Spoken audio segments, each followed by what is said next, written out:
बच्चों, आज हम लोग नया टॉपिक स्टार्ट करने जा रहे हैं, मैग्नेटिज्म। राइट। तो पहले हम बता दें इस टॉपिक को कैसे पढ़ना है। राइट। इसमें बहुत सारे रिजल्ट्स होंगे, बहुत सारे फार्मूला होंगे। तो जितने ज़्यादा रिजल्ट आपके दिमाग में रहेंगे, मैं ये नहीं कहूँगा कि आपको रटना है, प्रैक्टिस के साथ वो रिजल्ट आपको अपने आप याद हो जाते हैं। तो जितनी ज़्यादा हम प्रैक्टिस में रहेंगे वो रिजल्ट याद होंगे और उन रिजल्ट के बेसिस पे हम सवाल बड़े आराम से जल्दी लगा सकते हैं। राइट। तो हम शुरू करने जा रहे हैं मैग्नेटिज्म। तो पहले तो हम आपको ये बताना चाहते हैं कि जो मैग्नेटिज्म है, जो मैग्नेटिक फील्ड है, वो किस वजह से इंड्यूस्ड हुआ, किस वजह से डेवलप हुआ। राइट। तो पहले तो मैग्नेटिज्म का कॉज क्या है हम आपको ये एक्सप्लेन करेंगे, फिर उसके बेसिस पे हम लोग कई रिजल्ट पढ़ेंगे। ठीक है। तो ज़रा समझते हैं। मैं तुमसे ऐसे बोलूँ कि मान लो कोई चार्ज पार्टिकल, ध्यान से देखना, कोई चार्ज पार्टिकल इस लाइन पर, मान लो कोई चार्ज पार्टिकल यहाँ है Q। ठीक, ये चार्ज पार्टिकल Q यहाँ है। मैं तुमसे कहूँ इससे R दूरी पर, यहाँ पर R दूरी पर यहाँ एक पॉइंट है, मान लो P पॉइंट। इस पॉइंट P पर बताओ, अगर ये चार्ज पार्टिकल यहाँ रुका हुआ है, स्टेशनरी है, भी रुका हुआ है, तो बताओ इस पॉइंट P पर इस डायरेक्शन में यहाँ पर ऐसे होगा इलेक्ट्रिक फील्ड। इलेक्ट्रिक फील्ड कैसे निकालते थे, जहाँ पे निकालना और टेस्ट चार्ज रखा, तो ये प्लस Q चार्ज इस टेस्ट चार्ज को ऐसे रिपेल करेगा, तो यहाँ पे हमें मिला इलेक्ट्रिक फील्ड।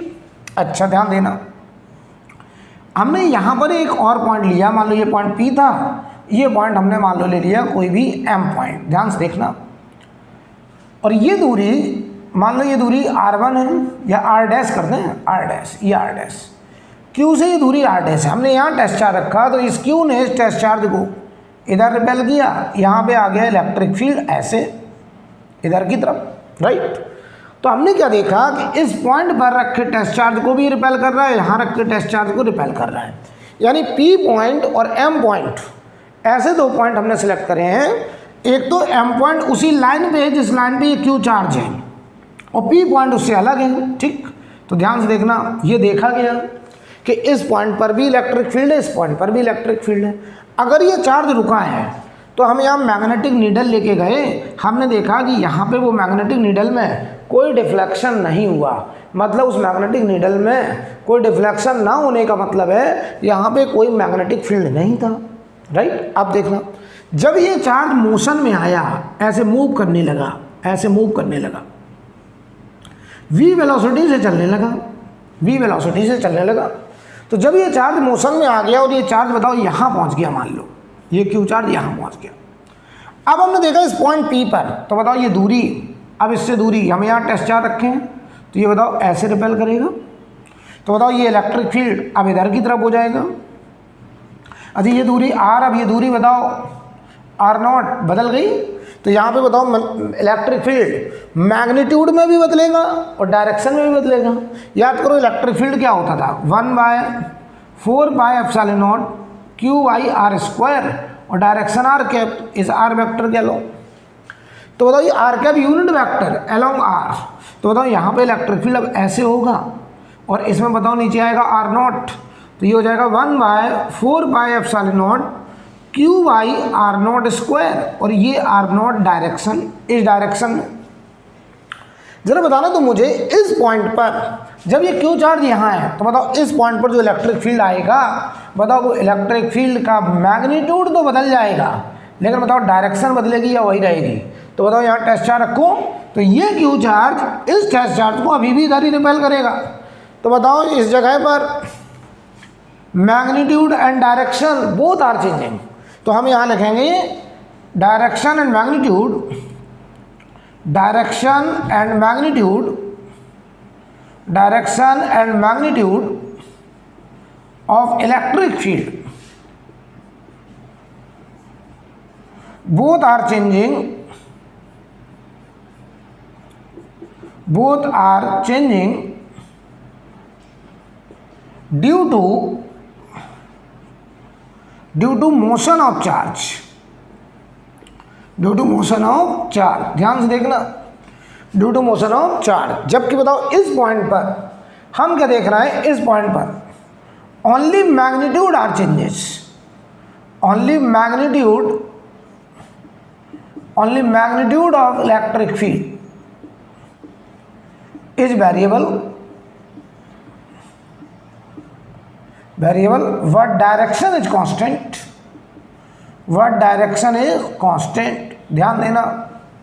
तो बताओ जब ये चार्ज पार्टिकल इस लाइन पर मूव करने लगा तो हमने क्या देखा कि यहाँ पर इलेक्ट्रिक फील्ड का मैग्नीट्यूड और डायरेक्शन दोनों बदल गए, लेकिन इस पॉइंट पर केवल मैग्नीट्यूड बदला।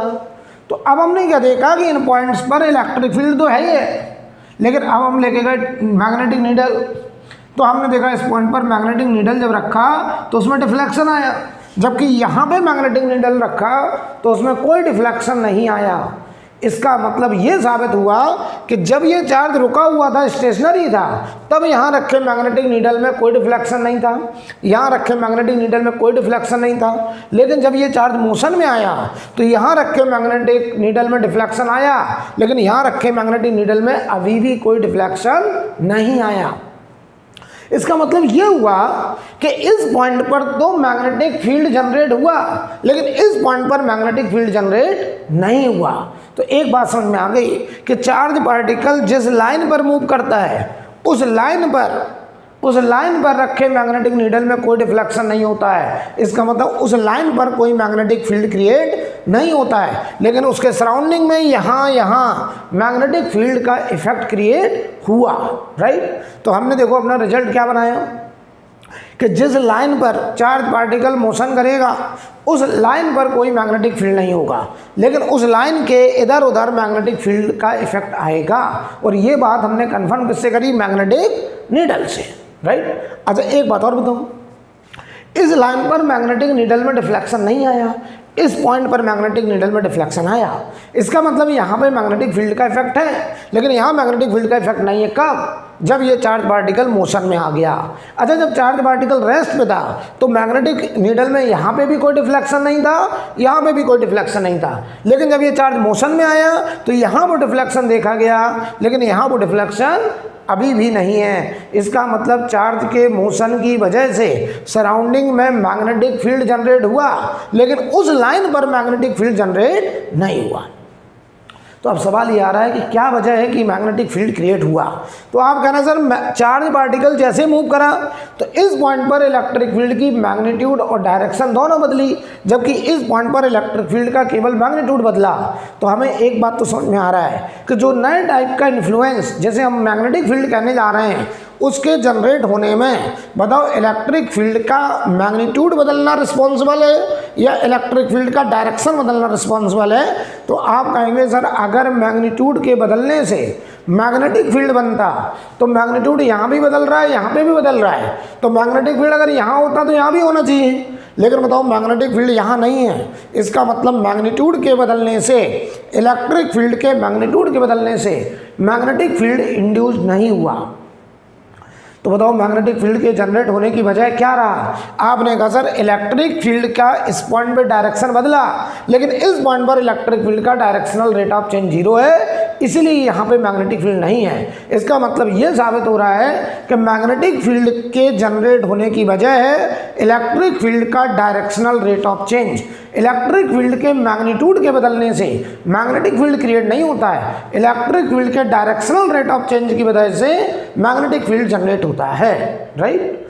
देखिए यहाँ से जब ये चार्ज पार्टिकल मूव करा तो इस पॉइंट पर इलेक्ट्रिक फील्ड का मैग्नीट्यूड भी बदला, डायरेक्शन भी बदला, लेकिन यहाँ केवल मैग्नीट्यूड बदला, तो यहाँ मैग्नेटिक फील्ड नहीं है। इसका मतलब मैग्नीट्यूड के बदलने से मैग्नेटिक फील्ड जनरेट नहीं होता है। किसकी वजह से होता है? डायरेक्शनल चेंज की वजह से, यानी इलेक्ट्रिक फील्ड के डायरेक्शनल रेट ऑफ चेंज की वजह से जनरेट होता है क्या? Magnetic field. एक बात तो समझ में आ गई। अब सुनो, तो मैं तुमसे कहूँ, इधर देखो ध्यान से, मैं तुमसे कहूँ मान लो ये एक वायर है या एक चार्ज पार्टिकल इस रास्ते पे मूव कर रहा है। अच्छा तो जिधर चार्ज जाएगा, पॉजिटिव चार्ज आएगा, क्या उधर ही करंट होगा? तो चाहे से आप करंट कैरिंग वायर मान लो, और चाहे आप मान लो कि इसमें एक चार्ज पार्टिकल इस रास्ते पे मूव कर रहा है, राइट। हमसे कहा जाए कि मैग्नेटिक फील्ड की डायरेक्शन समझनी है। सबसे पहले तो एक बात बताओ, जिस रास्ते पे वो चार्ज पार्टिकल जाएगा उस रास्ते पे बताओ मैग्नेटिक फील्ड, या जिस वायर में करंट होगी उस वायर पे मैग्नेटिक फील्ड क्या होगा? तो आपका जवाब होगा 0। आप करो इस लाइन पर कोई मैग्नेटिक फील्ड नहीं होगा। तो ध्यान देना, इस पॉइंट पर, इस पॉइंट पर, इस पॉइंट पर, इस पॉइंट पर, इस पॉइंट पर मैग्नेटिक फील्ड क्या होगा? 0। लेकिन यहाँ मैग्नेटिक फील्ड होगा, यहाँ मैग्नेटिक फील्ड होगा। अब वो मैग्नेटिक फील्ड की डायरेक्शन देखो कैसे डिसाइड करते हैं, वो हम आपको पहले बढ़िया से समझा दें, फिर हम लोग अभी वेक्टर फॉर्म में भी लिखेंगे, लेकिन आगे चल के हम लोग राइट हैंड पाम रूल इस्तेमाल करते हैं। किसके लिए? मैग्नेटिक फील्ड की डायरेक्शन को देखने के लिए। अच्छे समझ लीजिए, मैग्नेटिक फील्ड की डायरेक्शन को देखने के लिए हम लोग किसका इस्तेमाल करेंगे? Right hand palm rule. ठीक है, पाम रूल, हथेली, राइट हैंड पाम रूल। जरा समझते हैं। हालांकि वास्तव में कोई रूल की ज़रूरत होती नहीं है, क्योंकि मैग्नेटिक फील्ड की डायरेक्शन क्रॉस प्रोडक्ट की डायरेक्शन से आती है। अभी हम आपको समझा देंगे, पूरा बढ़िया समझा देंगे। ठीक है, तो चलिए पहले एक काम करिए, इसके बारे में थोड़ा सा लिख लीजिए, लिखिए ज़रा, थोड़ा लिखिए। लेकिन this is a force field, लेकिन this is a force field,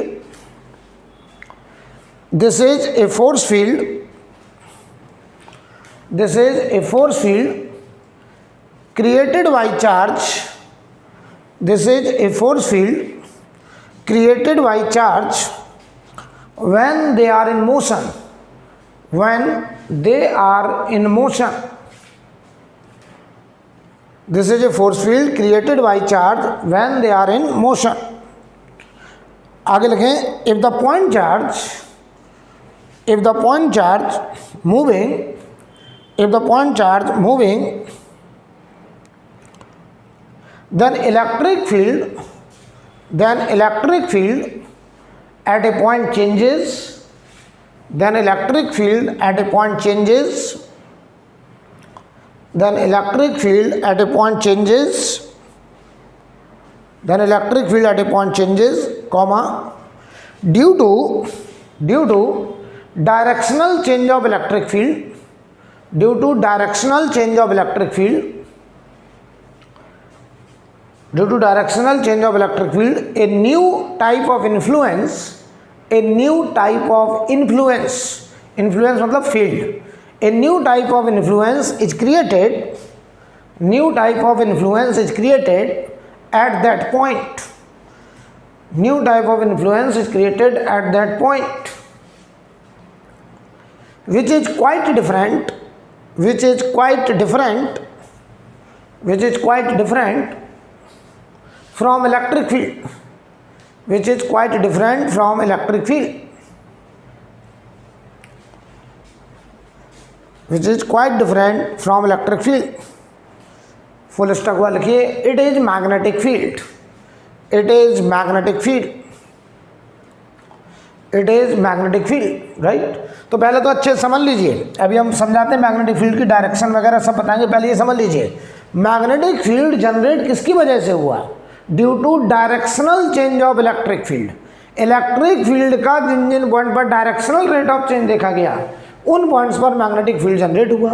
लेकिन बताओ, जिस लाइन पर वो चार्ज आ रहा है या जिस वायर में करंट होगी, उस वायर पर या उस रास्ते पर कोई मैग्नेटिक फील्ड जनरेट नहीं होगा, राइट? क्योंकि उन पॉइंट्स पर इलेक्ट्रिक फील्ड का डायरेक्शनल रेट ऑफ चेंज 0 होगा, राइट? तो सुनिए आप ध्यान से, अब समझते हैं जरा ध्यान से। तो मैं निकालने जा रहा हूँ directional rate of change of electric field, और उसी की वजह से जनरेट होगा क्या? Magnetic field. तो हम magnetic field due to moving charge particle का रिजल्ट तैयार करना जा रहे हैं, राइट? ध्यान से देखिए, फिर हम वहीं से हम डायरेक्शन भी सिखा देंगे आपको। तो पहले अच्छे से समझ लें, इसे हटा दें। देखिए जरा, अब हम आपको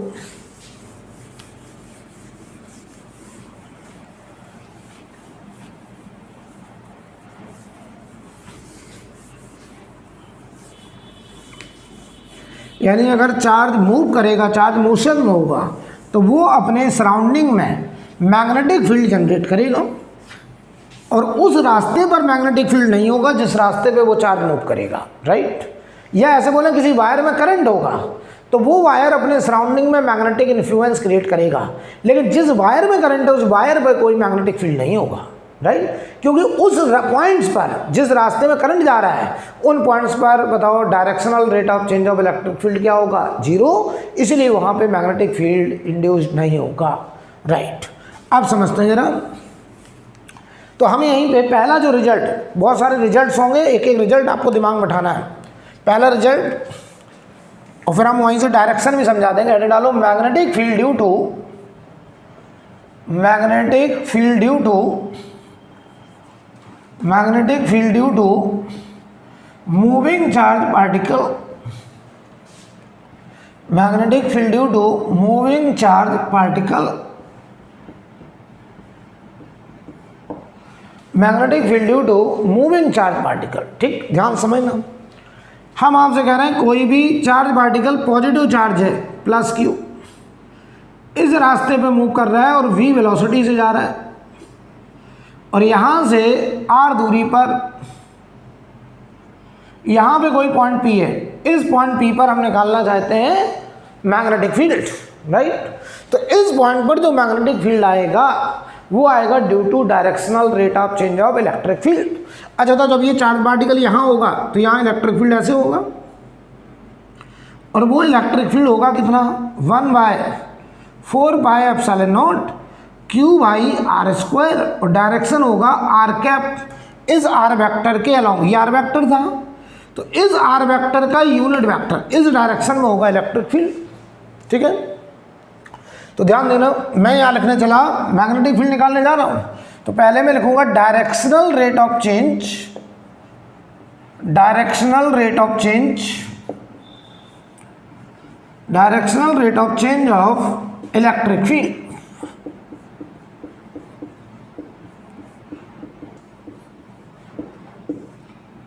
पहले हम directional rate of change of electric field निकालेंगे, उसी की वजह से जनरेट होगा क्या, मैग्नेटिक फील्ड। अच्छा, तो इन पॉइंट्स पर मैग्नेटिक फील्ड क्या होगा, जीरो। जिस रास्ते पे चार्ज मूव करेगा उन पॉइंट्स पर मैग्नेटिक फील्ड जीरो होगा। यहाँ मैग्नेटिक फील्ड होगा, यहाँ मैग्नेटिक फील्ड होगा, तो हम इस पॉइंट पर मैग्नेटिक फील्ड निकालने जा रहे हैं। तो सुनो, directional rate of change of electric field को हम लोग लिखते हैं dE/dt, और बेटा ये dE/dt होता है v×e, velocity vector cross product of electric field vector. Velocity vector cross product electric field vector is called directional rate of change of electric field. तो ध्यान दो, इसे हम लिख सकते थे v क्रॉस e की जगह 1/4πε0 Q/r², और डायरेक्शन हो गया ये r कैप।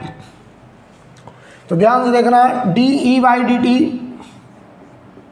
जो कि v क्रॉस e है, dE/dt जो कि v क्रॉस e है, उसे मैं लिखने चला 1/4πε0 Q v cross r cap upon r², v cross r cap upon r²। ठीक, अब ध्यान से देखना, लाइट की स्पीड जो होती है c, वो होती है 1/√, के अंदर μ0ε0। लाइट की स्पीड होती है 1/√μ0 ε0, और ये होता है 3 × 10⁸ मीटर पर सेकेंड, जहाँ पे μ0 is called magnetic permittivity, ε0 is called electrical permittivity, right. तो बताओ बेटा, यहाँ से 1/ε0 की वैल्यू μ0 × c², यहाँ रखने जा रहा हूँ 1/ε0 की वैल्यू। तो ध्यान से देखना, dE/dt directional change of electric field v cross e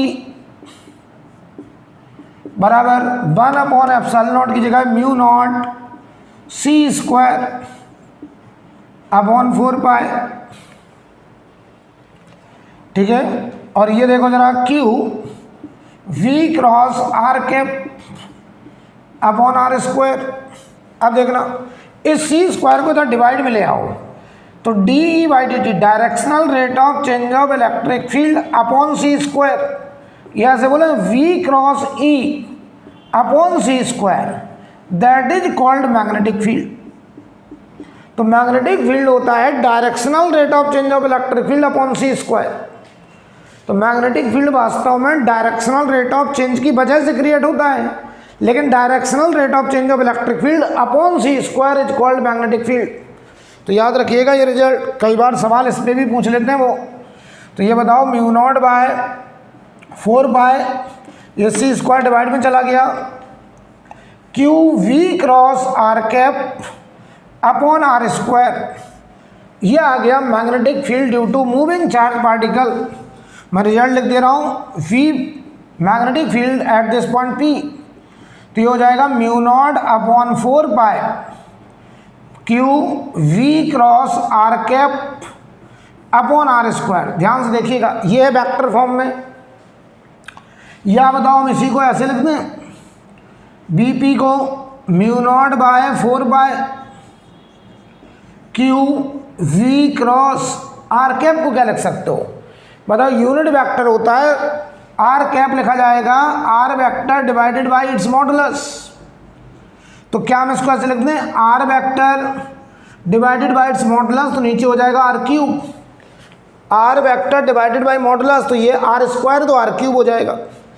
तो ये आ गया magnetic field due to moving charge particle.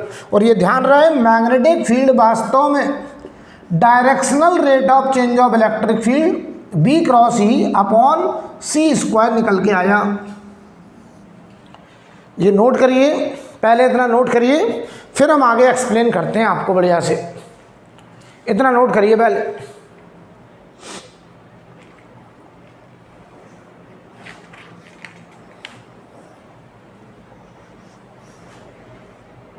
Note कर लीजिए आप लोग।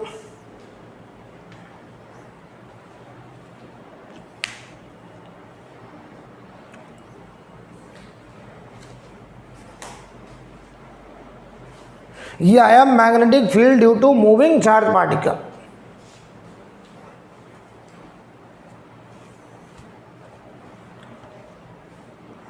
अब समझना बेटा, magnetic field due to moving charge particle का ये रिजल्ट आया है, ठीक है। और ये वास्तव में है क्या, v cross E by c square is magnetic field, v velocity vector cross E vector by c square. v cross E को बोलते हैं directional rate of change of electric field, यानी directional rate of change of electric field की वजह से magnetic field generate होता है।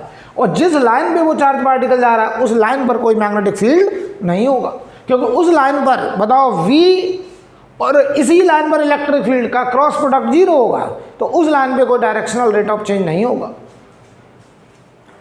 Clear है? अब देखना जरा, मैं आपको कुछ समझाने जा रहा हूं।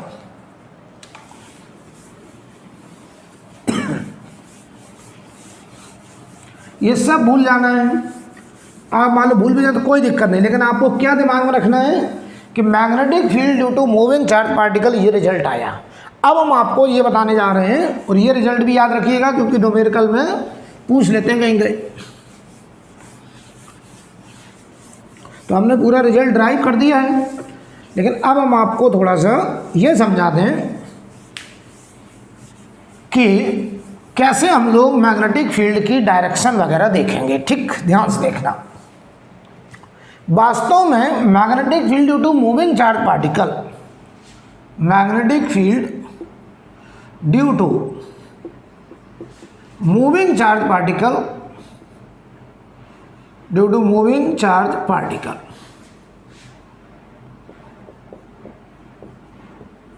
अभी अभी जो रिजल्ट हमने निकाला है वास्तव में वो रिजल्ट ये आया है, ध्यान से देखना, कि मैग्नेटिक फील्ड किसी भी पॉइंट पर म्यू नॉट बाय 4 पाई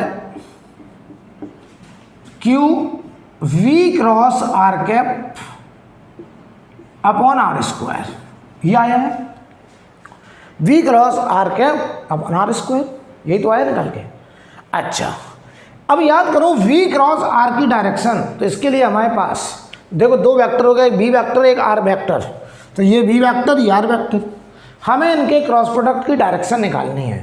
तो मैग्नेटिक फील्ड की डायरेक्शन वास्तव में v क्रॉस r की डायरेक्शन होगी, v क्रॉस r की डायरेक्शन। और बताओ v क्रॉस r की डायरेक्शन, हम क्रॉस प्रोडक्ट आपको आता है अगर, तो ध्यान दीजिए कई रूल थे, राइट हैंड स्क्रू रूल। अगर हम अपने राइट हैंड से, ये मान लो एक स्क्रू है, ध्यान दीजिए, हम V से R की तरफ, ये V है ये R की तरफ, V से R की तरफ अगर हम स्मॉलर एंगल के थ्रू घूमें तो बताओ ये V है ये R है, तो अगर हम बताओ V से R की तरफ अगर जाएंगे तो क्लॉक जाएंगे।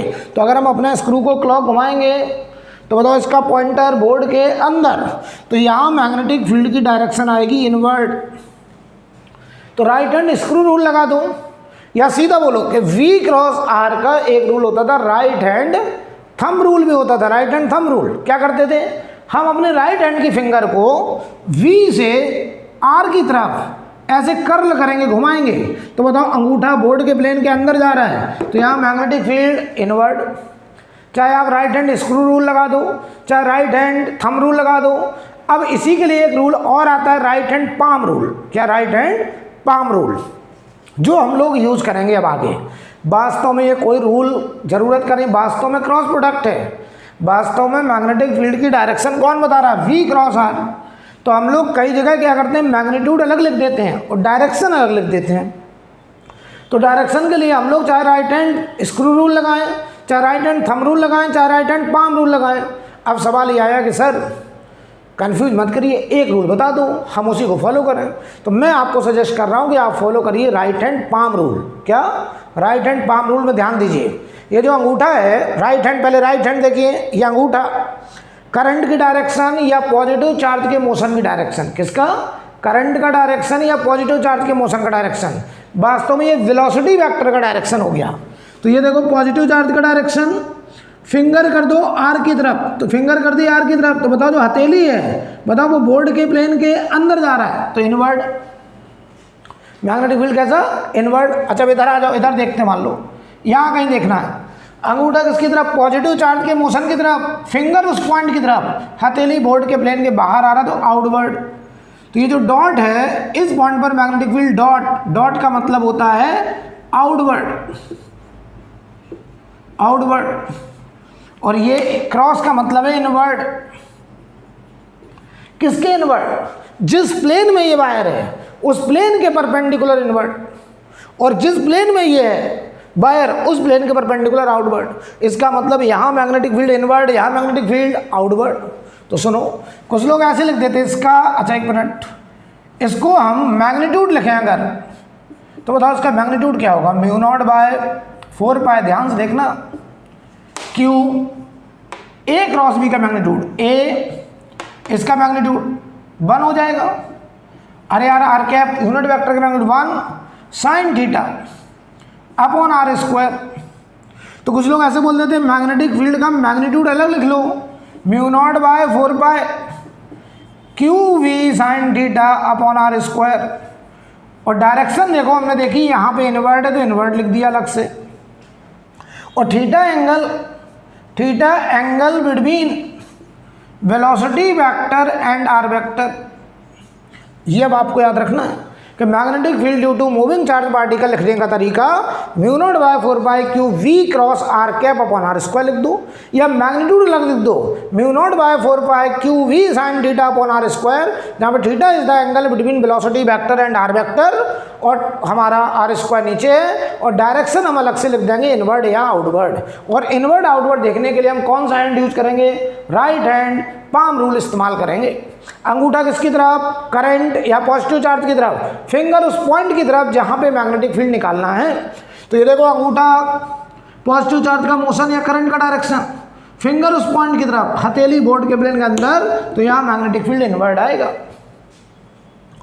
राइट। अच्छा, ये कुछ लोग मैग्नीट्यूड अलग लिख देते हैं, ये मैग्नीट्यूड हो गया और ये हो गया उसका डायरेक्शन।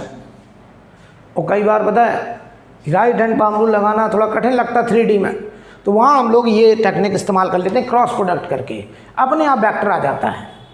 तो हमें तो सब आना चाहिए। अच्छा बताओ, क्या हम इसको ऐसे भी लिख सकते थे, इसी को ऐसे भी लिख सकते हैं, यहाँ लिख दे रहा है इधर, वेक्टर फॉर्म में अगर लिखते तो इसको ऐसे भी तो लिख सकते थे, μ0/4π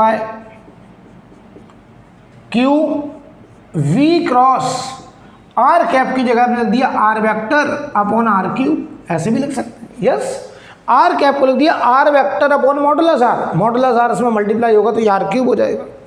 एक ही बात है, क्लियर, कोई डाउट? तो घबरा मत जाना कि नीचे R3 क्यों आ रहा, R3 इसलिए आ रहा क्योंकि यहाँ R वेक्टर है। R स्क्वायर कब होगा, जब यहाँ R कैप होगा, यूनिट वेक्टर होगा, या फिर ऐसे ये मैग्नीट्यूड ये डायरेक्शन।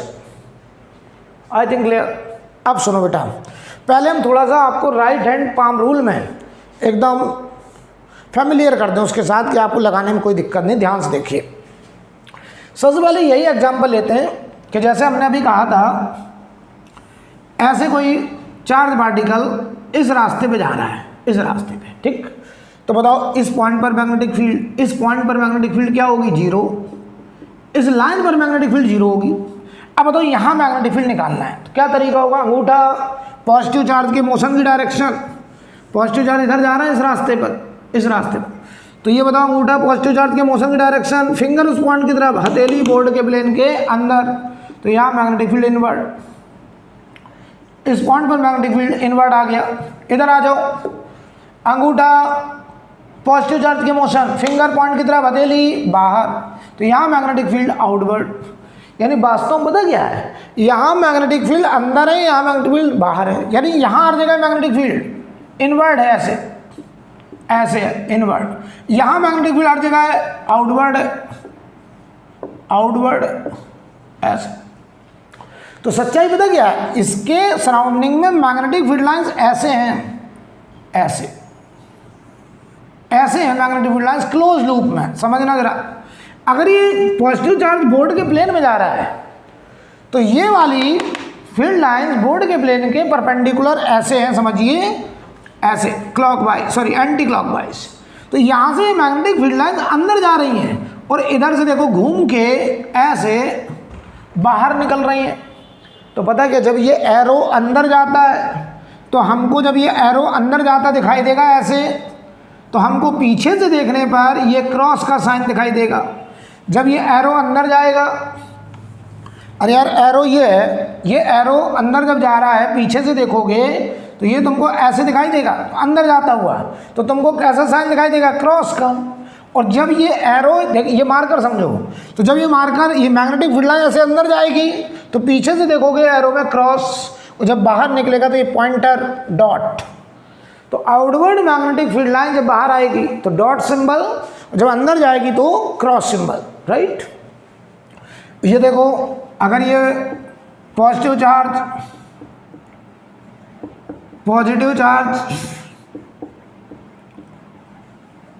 मोशन इन प्लेन, अगर ये पॉजिटिव चार्ज का मोशन प्लेन में है तो magnetic field perpendicular to plane होगा, तो ये परपेंडिकुलर टू प्लेन होगा, राइट। अब देखना, तो हम पहले आपको थोड़ा सा डायरेक्शन में एकदम वो कर दें कंफर्म कि आपको कभी कोई दिक्कत ना हो राइट हैंड पाम रूल लगाने में।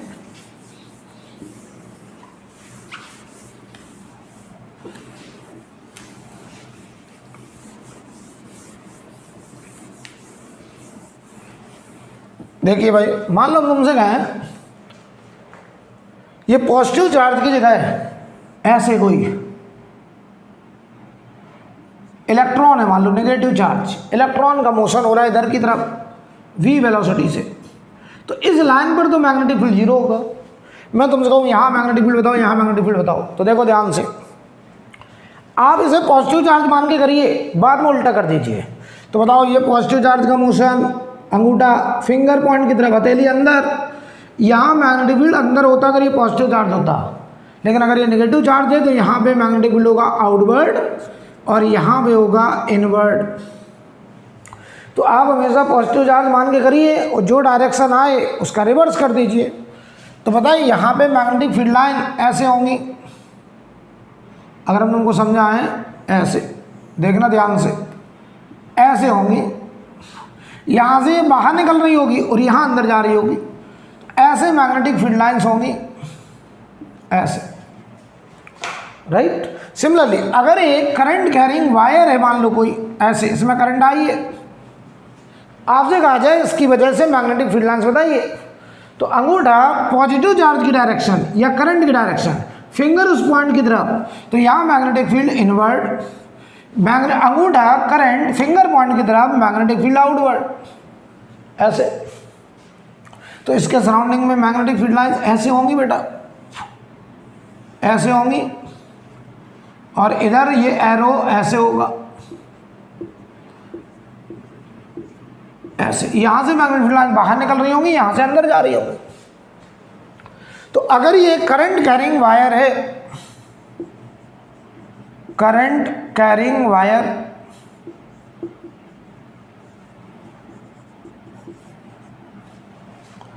अगर ये बोर्ड के प्लेन में है तो बताओ मैग्नेटिक फील्ड बोर्ड के प्लेन के परपेंडिकुलर आउटवर्ड या इनवर्ड होगा, right.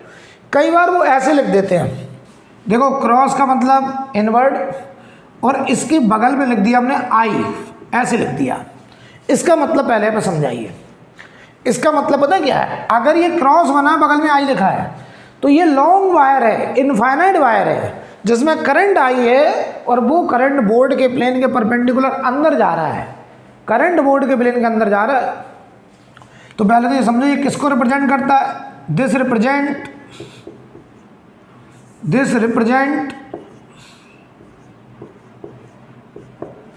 Represent a long wire, long का मतलब infinite wire, long wire carrying a current, long wire carrying A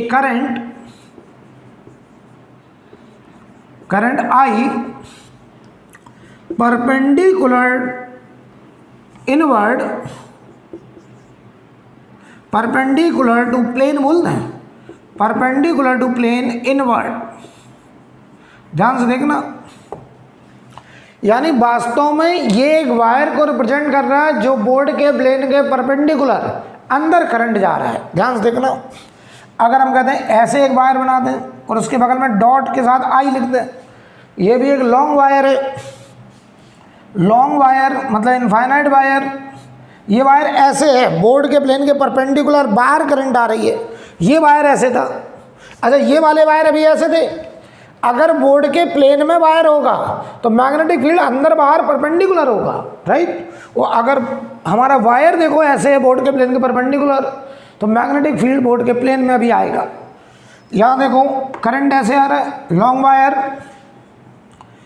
carrying a current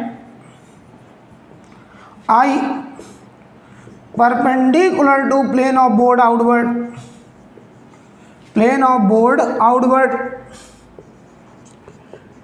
यानी सुनो, ये जो डॉट है ये स्टैंडर्ड डॉट का मतलब आउटवर्ड। अब वो आउटवर्ड अगर करंट के लिए लिखा है तो इसका मतलब एक वायर जो बोर्ड के प्लेन के बाहर जा रहा है, और अगर मैग्नेटिक फील्ड के लिए आउटवर्ड लिखा है तो मैग्नेटिक फील्ड बाहर आ रहा है। यानी डॉट हम किसी के लिए भी सिंबल यूज कर सकते हैं। अगर वो डॉट मैग्नेटिक फील्ड के लिए लिया गया इसका मतलब मैग्नेटिक फील्ड परपेंडिकुलर बाहर आ रहा है। अगर वो करंट के लिए डॉट लिखा है तो करंट बोर्ड के प्लेन के परपेंडिकुलर बाहर आ रहा है। अब समझना, अगर मैं कहूँ ऐसे देखना ध्यान से, क्रॉस के साथ आई लिखा है, ये वाला केस, आपने कहा सर ये एक वायर है जिसमें करंट, ऐसे देखो ये वायर समझो ऐसे जा रहा है अंदर, ऐसे अगर करंट अंदर जा रहा है तो देखना ध्यान से, ये वायर हो गया। हम मैग्नेटिक फील्ड लाइन्स बनाना चाहते हैं, देखिए ध्यान से, अंगूठा करंट, फिंगर पॉइंट की तरह, हथेली देखो ऐसे घूमेगी हथेली, ऐसे घूमेगी हथेली। तो मैग्नेटिक फील्ड लाइन्स यहाँ पर तो पता है ऐसे होंगी, ऐसे होंगी मैग्नेटिक फील्ड लाइन्स, ऐसे। इसके सराउंडिंग में ये डायरेक्शन होगी मैग्नेटिक फील्ड की। ये जो सर्कल बने हैं ये किसकी डायरेक्शन है, मैग्नेटिक फील्ड की डायरेक्शन है। किसकी वजह से, इस इनफाइनाइट करंट कैरिंग वायर की वजह से। तो सुन लो मैं क्या कहना चाह रहा हूँ, अगर वायर बोर्ड के प्लेन के परपेंडिकुलर है तो मैग्नेटिक फील्ड लाइंस बोर्ड के प्लेन में आएंगी, और अगर वायर प्लेन में है तो मैग्नेटिक फील्ड लाइंस बोर्ड के प्लेन के परपेंडिकुलर आएंगी। तो अगर ये वायर बोर्ड के प्लेन में होगा तो मैग्नेटिक फील्ड बाहर अंदर परपेंडिकुलर होगा, और वायर अगर परपेंडिकुलर है तो मैग्नेटिक फील्ड लाइंस बोर्ड के प्लेन में होगी। तो आपको पता है इस पॉइंट पे मैग्नेटिक फील्ड ऐसे, कोई कहे इस पॉइंट पे मैग्नेटिक फील्ड ऐसे, इस पॉइंट पे मैग्नेटिक फील्ड ऐसे, कोई कहे इस पॉइंट पे मैग्नेटिक फील्ड ऐसे, इस पॉइंट पे मैग्नेटिक फील्ड ऐसे। यानी किसी भी पॉइंट पर मैग्नेटिक फील्ड की डायरेक्शन उस पॉइंट पर टेंजेंट के अलॉन्ग होगी, right, along the tangent, magnetic field along the tangent। किसी भी पॉइंट पर मैग्नेटिक फील्ड की डायरेक्शन उस पॉइंट पर ड्रॉ किए गए टेंजेंट के अलॉन्ग होगी। बहुत अच्छे समझ लो बेटा, जब ये वायर बोर्ड के प्लेन में था, जब ये बोर्ड के प्लेन में ऐसे वायर पड़ा था तो मैग्नेटिक फील्ड को ऐसे जा रहा था, इधर घुस के बाहर से पीछे से घूम के ऐसे निकल के आ रहा था, ऐसे क्लोज लूप बना रहा था। तो आपको पता है आप क्या देख रहे थे कि मैग्नेटिक फील्ड यहाँ से अंदर जा रहा है, वो यहाँ से निकल रहा है, तो आपको इधर मैग्नेटिक फील्ड क्रॉस दिखाई दिया, इधर डॉट दिखाई दिया, पूरी लाइंस दिखाई नहीं दी। लेकिन जब हमने वायर को ऐसे लिया तो अब मैग्नेटिक फील्ड लाइंस ऐसे ऐसे क्लोज लूप्स बन रहे हैं ऐसे, राइट। तो एक बात बिल्कुल क्लियर है, अगर वायर बोर्ड के प्लेन में होगा तो मैग्नेटिक फील्ड बोर्ड के प्लेन के परपेंडिकुलर अंदर बाहर होगा। अगर वायर बोर्ड के प्लेन के परपेंडिकुलर अंदर बाहर करंट रखेगा तो मैग्नेटिक फील्ड बोर्ड के प्लेन में होगा, जैसा कि यहाँ है। अब देखो, अगर कोई वायर ऐसे होगा, ऐसे वायर आई लिख दें, हम तुमसे कहें इसकी वजह से, तो देखो ये वायर है, अंगूठा वायर, फिंगर मान लो इस पॉइंट की तरफ, हथेली नीचे ऐसे, बताओ ये हथेली ऐसे घूम रहा है, ऐसे घूम रहा है, तो ये जैसे जैसे हथेली घूमेगा मैग्नेटिक फील्ड ऐसे घूमेगा, ऐसे होगा मैग्नेटिक फील्ड। तो बताइए जरा, इसकी वजह से ये देखो अंगूठा करंट फिंगर पॉइंट की तरफ, तो magnetic field lines anti clockwise ऐसे, यहाँ magnetic field line anti clockwise ऐसे। तो इस वायर की वजह से मैग्नेटिक फील्ड लाइंस ऐसे होंगी एंटी क्लॉकवाइज, समझ गए? आई थिंक क्लियर। आपको पता है, कोई कहे नहीं हमें तो इस पॉइंट पे मैग्नेटिक फील्ड बताओ, टेंजेंट के लो, इस पॉइंट मैग्नेटिक फील्ड ऐसे टेंजेंट के लो, ये बताओ मैग्नेटिक फील्ड प्लेन में है, ये वायर बोर्ड के प्लेन के परपेंडिकुलर बाहर है, वायर ऐसे है, मैग्नेटिक फील्ड बोर्ड के प्लेन में। कोई कहा नहीं हमको तो मैग्नेटिक फील्ड यहाँ पे बताओ, यहाँ ऐसे होगा। कोई कहा नहीं हमको तो इस पॉइंट पे मैग्नेटिक फील्ड बताओ, ऐसे होगा टेंजेंट के लो। तो मैं यहाँ लिख दे रहा हूँ, magnetic field lines are in plane of board, are in plane of board. ये मैग्नेटिक फील्ड लाइंस बोर्ड के प्लेन में एंटी क्लॉक है, ये मैग्नेटिक फील्ड लाइंस बोर्ड के प्लेन में क्लॉक है, जबकि ये मैग्नेटिक फील्ड लाइंस ये वाली देखो wire in plane, current carrying wire in plane, wire अगर प्लेन में है तो magnetic field lines, magnetic lines perpendicular to plane, right. तो एकदम क्लियर हो गई स्टोरी। अगर वायर बोर्ड के प्लेन में होगा तो magnetic field line perpendicular to plane inward outward होंगी, और अगर वायर बोर्ड के प्लेन के परपेंडिकुलर अंदर बाहर होगा तो मैग्नेटिक फील्ड लाइन प्लेन में क्लॉकवाइज या एंटी क्लॉकवाइज होंगी, लाइक दिस और this. I think clear. Note करिए, नोट करिए जल्दी से, फिर हम आगे बढ़ें। अब हम आपको समझा सकते हैं।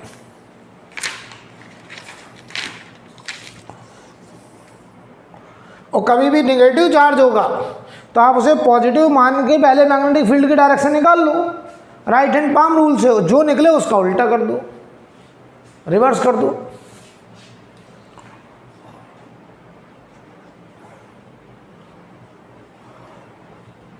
हटा दें। अब देखिए आगे, अब देखिए आगे।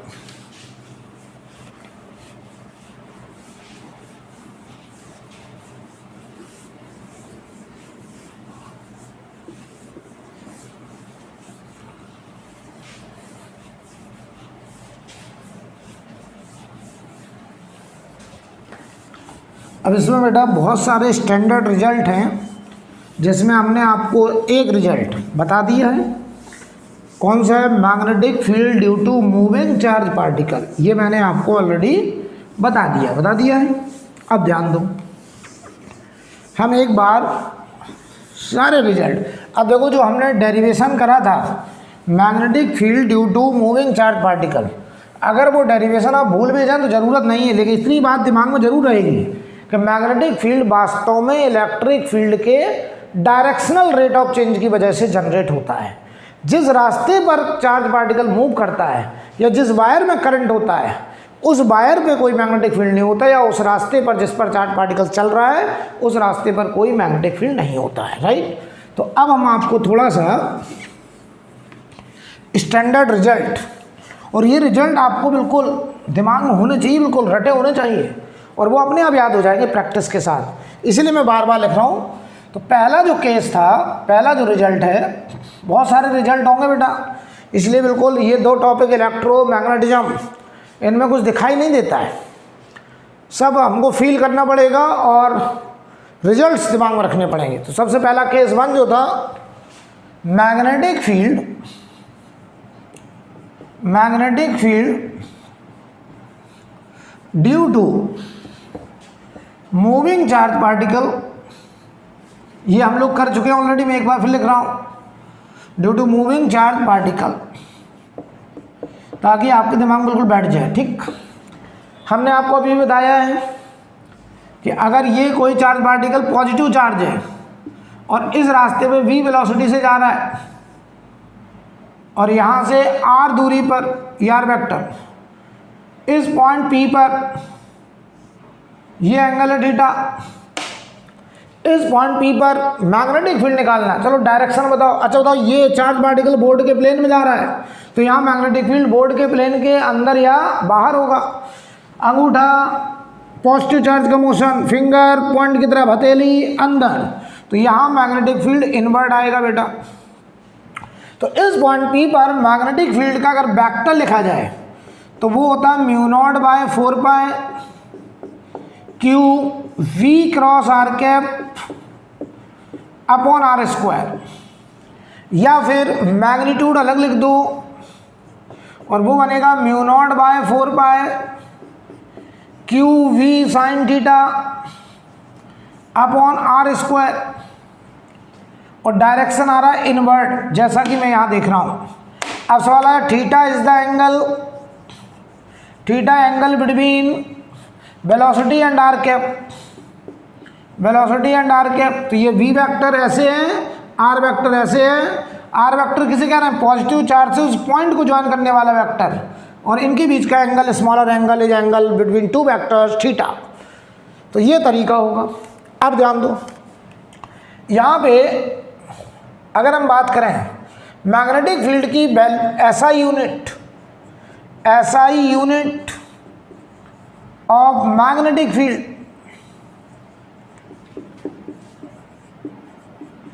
SI unit of magnetic field, ये होता है टेस्ला।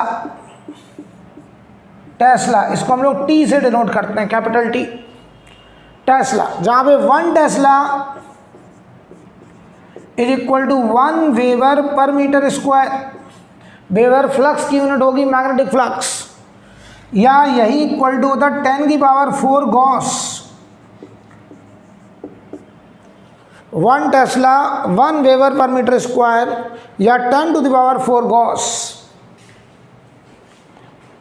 राइट। ये हमारा गॉस भी मैग्नेटिक फील्ड का यूनिट है, लेकिन 10 to the power 4 gauss 1 tesla के बराबर होगा। अब समझो, यहाँ पे जो म्यू नॉट बाय 4 पाई, इसकी वैल्यू समझो, तो जो म्यू नॉट बाय 4 पाई है उसकी वैल्यू होती है 10 की power -7, 10 to the power -7। Unit देखो जरा, ये टेस्ला ये मीटर पर सेकंड होता है, मीटर पर सेकंड होता है वेलोसिटी, तो मीटर कट जाएगा, टेस्ला इंटू मीटर, और Q by second coulomb upon second ampere. तो ये बताओ क्या बनेगा? Tesla metre ampere inverse. ये म्यू नॉट बाय 4 पाई की यूनिट होगी। म्यू नॉट बाय 4 पाई 10 की power -7 tesla metre ampere inverse, right. इतनी बात बिल्कुल दिमाग में उठा लीजिए, अभी न्यूमेरिकल में ये सब यूज होगा। अब देखो केस 2, पहला केस था magnetic field due to moving charge particle. अब केस 2 है magnetic field due to current carrying wire segment. तो डालिए मैग्नेटिक फील्ड ड्यू टू, और ये रिजल्ट बेटा बिल्कुल याद होनी चाहिए, magnetic field due to current carrying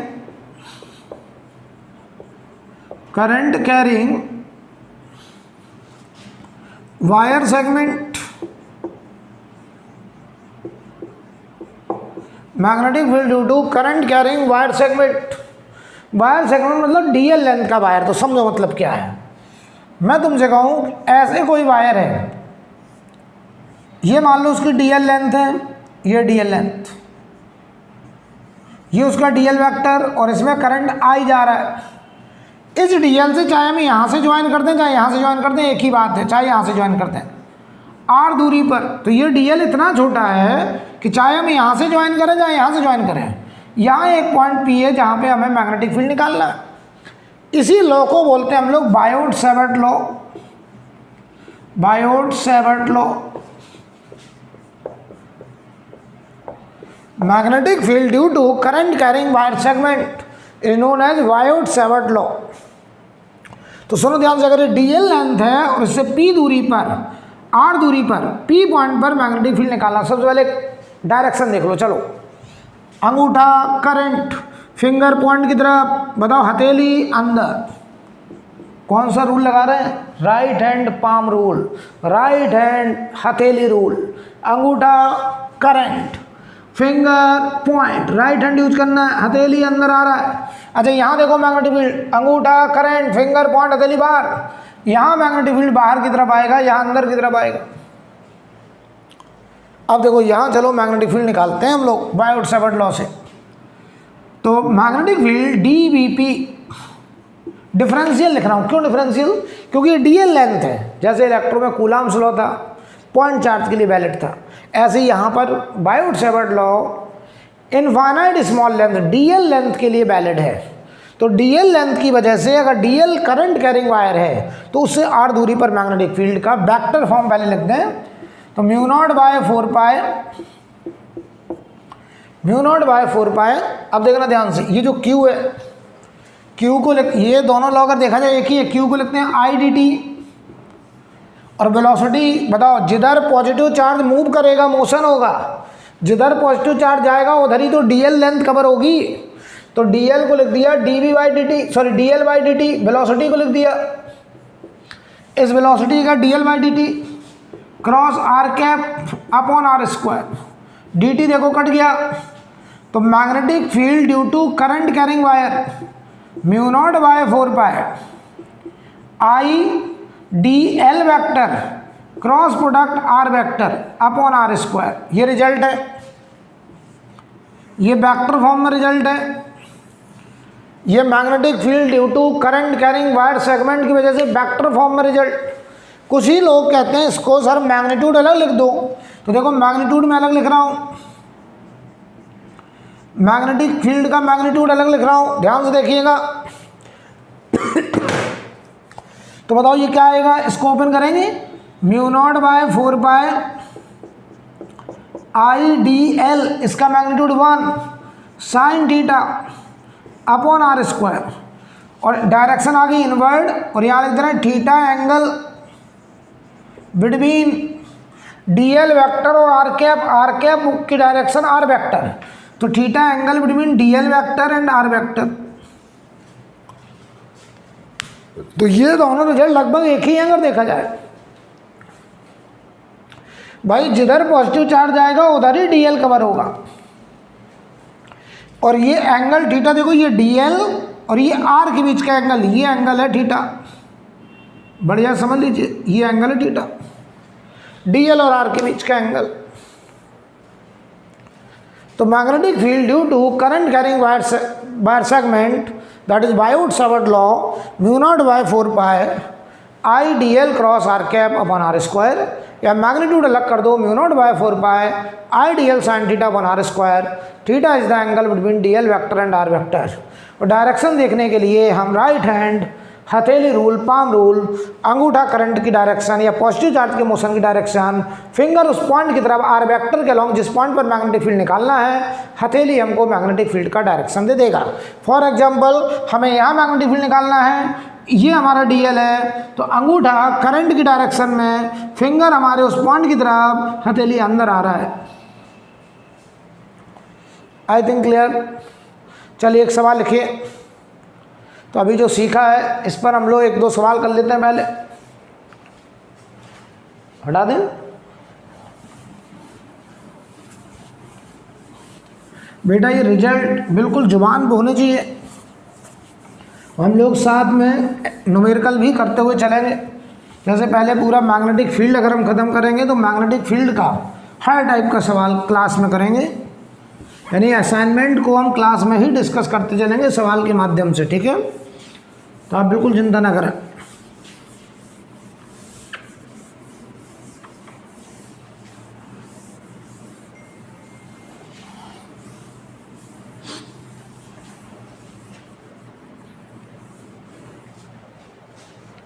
चलिए सवाल लिखें, a wire placed along, question लिखिए, a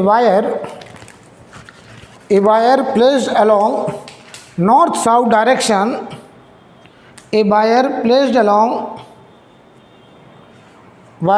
along north south direction carries a current of 8 ampere, carries a current of 8 ampere from south to north, find magnetic field due to 1 centimeter piece of wire, magnetic field due to 1 centimeter piece of wire at a point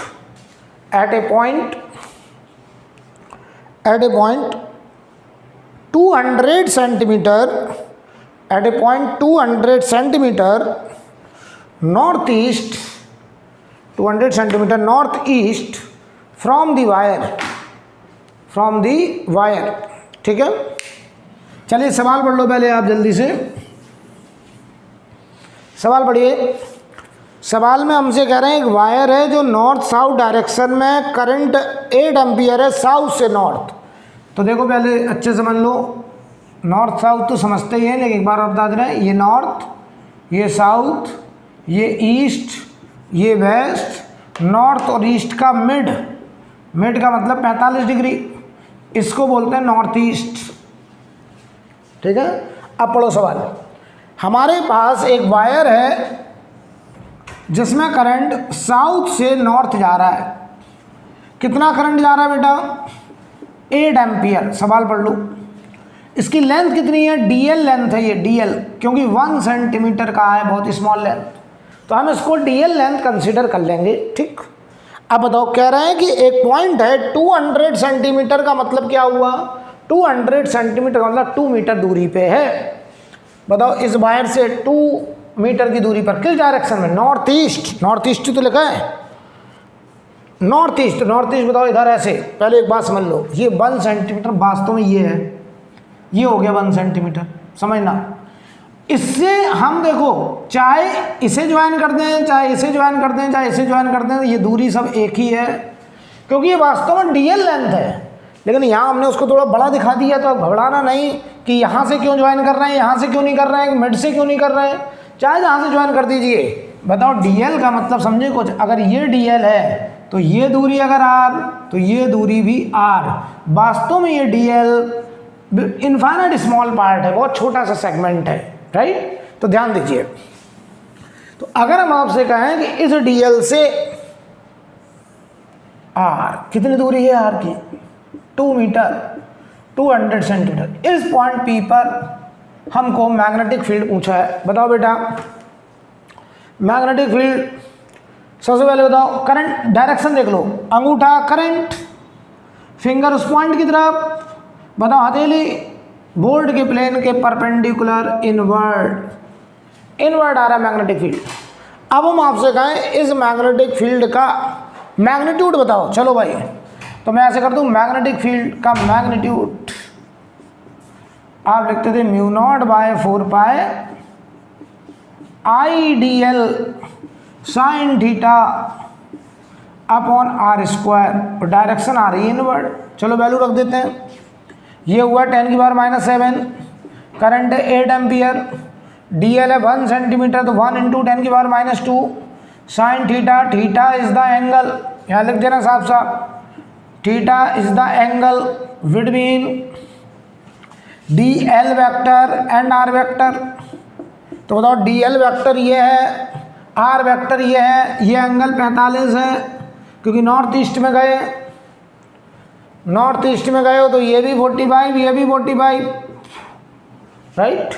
तो यहाँ बताओ sign 45 upon r², 2 metre का square, और direction आएगी inward. ये आ रहा है magnetic field इस पॉइंट P पर। चलो जल्दी से बताओ, सॉल्व करो। वैल्यू मैंने सब रख दिया है, μ0/4π की वैल्यू भी रख दी है। सॉल्व करने पर ये वैल्यू 1.4 इंटू 10 की पावर -9 टेस्ला और डायरेक्शन आ रहा है इनवर्ट, ये आंसर आ रहा है, नोट कर लीजिए।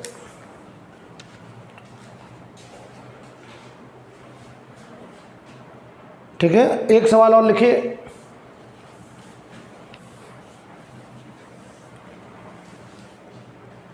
यार ये बात समझ में आनी चाहिए कि ये एंगल 45 कैसे हो गया, और ये आर दूरी चाहे हम यहाँ से ज्वाइन करें, चाहे यहाँ से ज्वाइन करें, चाहे यहाँ से ज्वाइन करें, सारी दूरी 2 मीटर ही होगी, क्योंकि ये डीएल सेगमेंट है।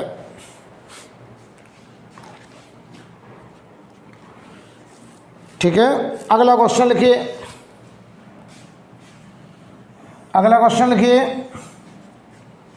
एन एलिमेंट, क्वेश्चन लिखो, N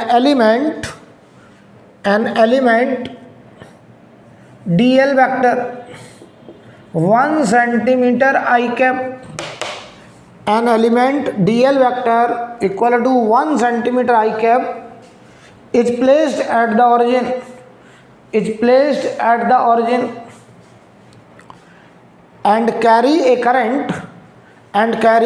current of 10 ampere and carries a current of 10 ampere and carries a current of 10 ampere। आगे लिखें, what is the magnetic field, what is the magnetic field on the y-axis, what is the magnetic field on the y-axis at a distance of 0.5 meter, at a distance of 0.5 meter, 0.5 metre. Okay, चलो भाई बताओ बेटा, सवाल पहले diagram बनाते हैं। DL vector है, origin पे रखा है, तो देखो ध्यान से, ये एक्स एक्सिस है, ये वाई है, तो बताओ ये क्या होगा, जेड, ये जेड होगा, परपेंडिकुलर आउटवर्ड। अब समझो ऑरिजिन पर हमने डीएल वेक्टर ऐसे है, ये डीएल है, ऐसे है डीएल, ये तो मैं बहुत बड़ा दिखा रहा हूँ, वास्तव में ये 1 सेंटीमीटर है, तो बताओ डीएल वेक्टर 1 सेंटीमीटर हो गया। अब बताओ, कह रहा है इसमें जो करंट जा रही है वो आई कैप में, ऐसे करंट है डीएल वेक्टर के अलाउ, कितनी करंट है बेटा इसमें, आई की वैल्यू है 10 एम्पियर।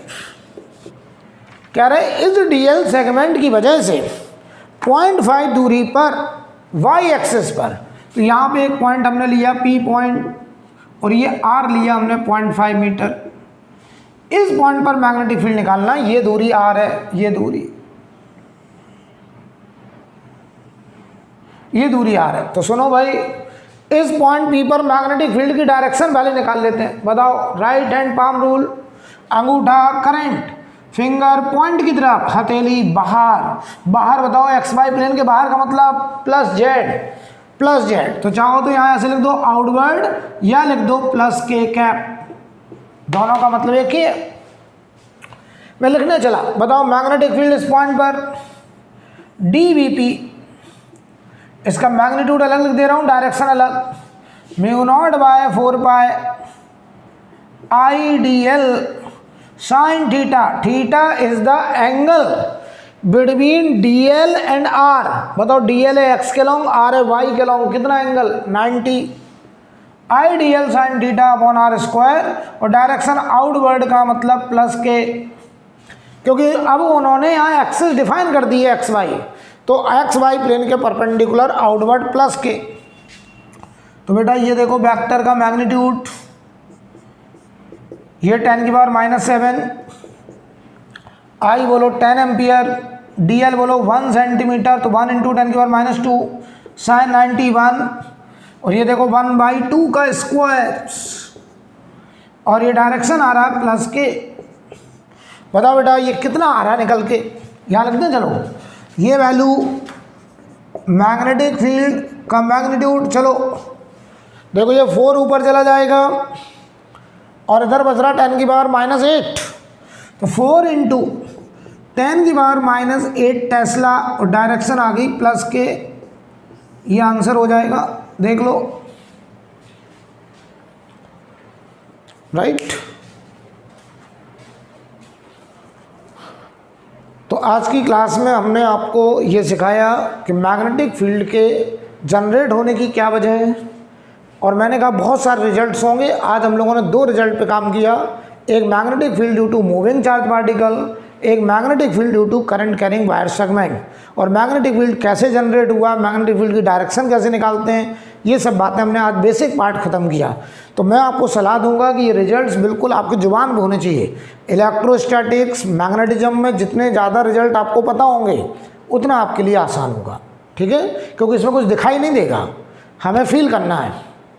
तो आज मैं यहीं रोक रहा हूँ, इसके आगे हम लोग कल मिलते हैं।